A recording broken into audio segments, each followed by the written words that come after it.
One of the most important responsibilities for the federal government is the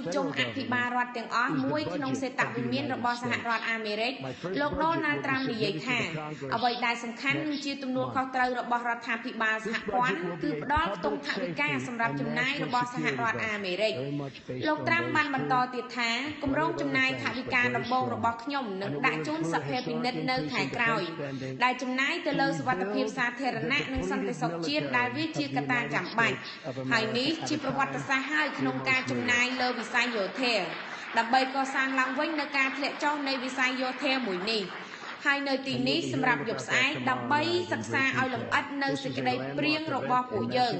ហើយបន្ទាប់មកផ្ញើសារទៅប្រាប់ពិភពលោកថា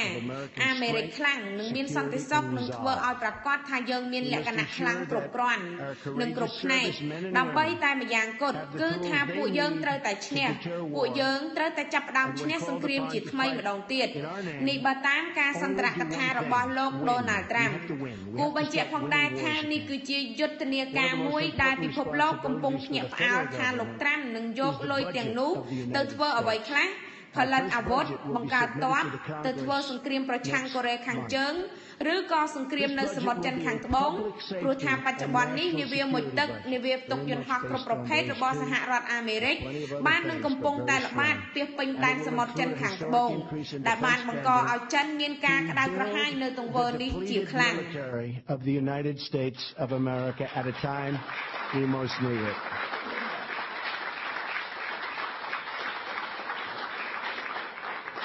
And you'll be hearing about that tomorrow night in great detail. This is a landmark event, a message to the world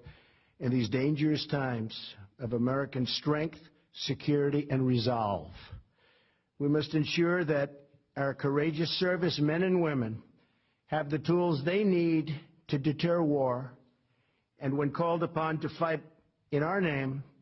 only do one thing: win. We have to win. We have to start winning wars again.